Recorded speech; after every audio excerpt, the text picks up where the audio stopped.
Oi, gente, tudo bem? Hoje a gente vai terminar um pouquinho de falar de fluxos populacionais na globalização e a gente vai falar de diversos temas diferentes. A gente vai começar por um tema muito interessante que é a questão da migração religiosa. O que seria a migração religiosa? Seria o deslocamento, ou seja, a saída ou entrada de pessoas em algum lugar em função da religião.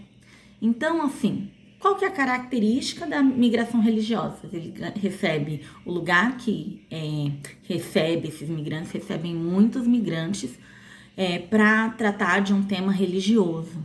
Ah, mas me dá um exemplo, como é que seria? Bom, vamos pensar numa coisa assim, bem Brasil. Muitas pessoas que são católicas, elas não vão no dia 12 de outubro, em determinada data, para Aparecida do Norte, pagar suas promessas, fazer sua devoção. Isso é um tipo de migração religiosa. As migrações religiosas, elas têm uma característica que normalmente elas são temporárias. Não é uma coisa que a pessoa vai para ficar. Ela vai, fica ali enquanto precisa fazer suas orações e depois acaba voltando para o seu lugar. Então a gente tem, nas migrações religiosas, a gente tem vários lugares que tem essas migrações. Por exemplo, os árabes, eles vão para Meca ou para Medina, que são suas mesquitas, fazer essa migração religiosa uma vez na vida. A gente tem Jerusalém, que é a cidade santa para várias religiões, então para o Islã, para o judaísmo e para o cristianismo, e aí várias pessoas vão para Jerusalém e por aí vai. Essas são as migrações que a gente considera migrações religiosas. Falando de outros tipos de migrações, a gente vai ter também o que a gente chama de migrações clandestinas. É um tipo de migração que a pessoa não tem autorização de entrar em determinado país. As migrações clandestinas são quando as pessoas saem dos seus países e vão clandestinamente, ou seja, muitas vezes escondidas, para tentar uma vida melhor nos outros países. Um dos principais motivos dessas migrações clandestinas é o motivo econômico. Então, sei lá, o pessoal que vai para os Estados Unidos em busca de uma vida melhor e entram como ilegais.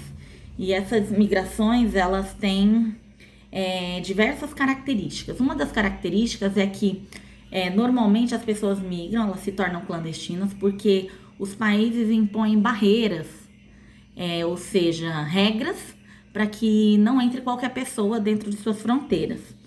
Normalmente essas migrações clandestinas, elas acontecem de uma pessoa que vai de um país subdesenvolvido, ou seja, um país mais pobre, né, para um país bem desenvolvido, ou seja, um país de primeiro mundo, um país desenvolvido, um país mais rico. E aí, esses migrantes, eles não têm o mesmo direito do que uma pessoa que já está lá, que entrou legalmente, e muito menos que a população de lá. Em vários casos, essas migrações clandestinas envolvem um pouquinho de exploração dos trabalhadores. Então, normalmente, o migrante que sai daqui do Brasil, por exemplo, para tentar uma vida melhor nos Estados Unidos, ele não vai ter os mesmos direitos trabalhistas, né? Porque ele não vai estar lá legalmente. E ele vai receber um salário menor, ou vai ter mais horas de trabalho, e por aí vai. As pessoas vão, normalmente, em busca de melhores condições de vida. Não tem outra situação para eles irem para ir como clandestinos. Falando um pouquinho sobre migrações clandestinas, algumas migrações clandestinas envolvem também o tráfico internacional de pessoas, ou o que a gente chama de contrabando de imigrantes. Contrabando e tráfico internacional de pessoas é assim. No contrabando, muitas vezes, a pessoa que vai, ela tá disposta, ela aceita essas condições para poder ir para outro país. E aí tem normalmente um transporte precário, um risco de você sair do seu país e pegar uma situação adversa, ser barrado na imigração, ser pego, ser preso, ser deportado. Mas isso seria só o contrabando. O tráfico, não. Ele tem todas essas características do contrabando, só que ele envolve uma exploração maior, né, sem o consentimento do migrante. Então, normalmente as pessoas que vão por tráfico, elas são convencidas a ir em busca de melhores condições de vida, então elas às vezes estão dispostas a se arriscar nessa situação, mas quando chega lá, normalmente ela tem uma promessa de emprego, ela tem uma promessa de uma vida melhor, e quando chega lá isso não acontece. Então, às vezes a pessoa é iludida mesmo aí, principalmente no caso de mulheres. A gente vai ter dentro do tráfico internacional de pessoas, principalmente do de mulheres que são coagidas e são obrigadas a entrar na prostituição e trabalhar para um mentor e ser explorada lá e não consegue voltar para casa. Ela fica meio que prisioneira em muitas situações em outros países, né? Então, o tráfico internacional e o contrabando normalmente envolve crime organizado, muitas vezes falsificação de documentos, transporte ilegal de pessoas, opressão. Normalmente acontece com pessoas carentes, muito pobres, que estão num país onde não tem condição de viver. Em alguns casos ela tem ligação com o tráfico de drogas e de armas, e isso é muito lucrativo. Então existem pessoas que ganham muito dinheiro em cima dessas pessoas que são migrantes, né, do tráfico de pessoas e contrabandeados. Em alguns casos envolvem mulheres e, consequentemente, as mulheres são obrigadas a seguir uma vida de prostituição e de exploração. Existem casos que envolvem crianças, que aí a gente tem quadrilhas internacionais de roubo de criança, sequestro de criança, levar a criança para uma adoção ilegal e tirar essas crianças das suas famílias. E por aí vai. As pessoas normalmente são vítimas, e a principal diferença entre o tráfico internacional de pessoas e o contrabando internacional de pessoas está ligado ao consentimento. Então, o tráfico ele é muito mais opressor, digamos assim. Ele explora muito mais o migrante do que o contrabando. O contrabando, às vezes, a pessoa consegue ir lá e se desvencilhar do contrabandista. O tráfico não. Normalmente as pessoas ficam presas àquela situação num país desconhecido, sem falar o idioma, e por aí vai. Tem a novela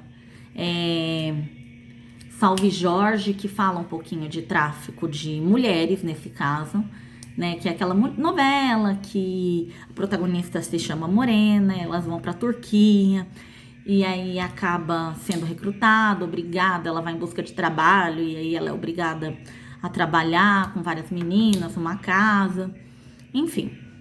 E aí ela finalmente consegue sair ali, né? Consegue um direito de voltar por conta de uma investigação de um crime, por aí vai. O tráfico, ele movimenta grandes quantidades de dinheiro. Então, é muito lucrativo para o traficante ou para o explorador de mulher esse tipo de comércio. É por isso que ele continua acontecendo. Também mobiliza, às vezes, autoridades do lugar. Ele mexe muito com lei, com corrupção. Então, são muitos fatores envolvidos com a questão do tráfico internacional. Muitas vezes, ou boa parte das vezes, a pessoa entra como ilegal, né?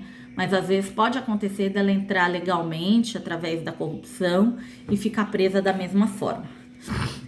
Aí a gente vai ter, nessas migrações internacionais, né, outra coisa muito interessante, que é o caso dos refugiados. Refugiados nada mais é do que uma pessoa que está sofrendo muito dentro do seu país de origem, normalmente por motivação política ou por uma questão religiosa, e ela é meio que expulsa, ou ela é obrigada a fugir do seu país para outro país onde ela tem uma condição melhor de vida. Então eles se propõem a situações muito malucas, tipo saem da Síria em bote inflável para tentar desembarcar na Grécia, na Turquia, em alguns países da Europa, por conta das guerras. Aí são às vezes chegam no outro país, é super maltratado, o país não dá abrigo. As pessoas que são refugiadas são normalmente vítimas graves e fortes de xenofobia, né? Já nos seus países, enquanto isso, elas eram perseguidas por conta da sua cor, da sua classe social, ou principalmente das religiões ou os motivos políticos, né?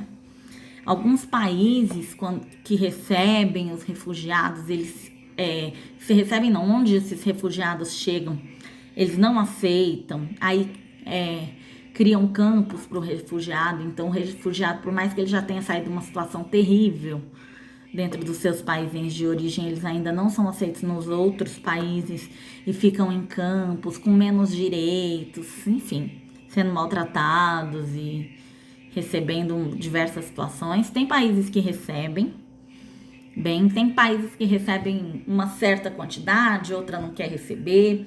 A gente vai ter uma situação diversa, né?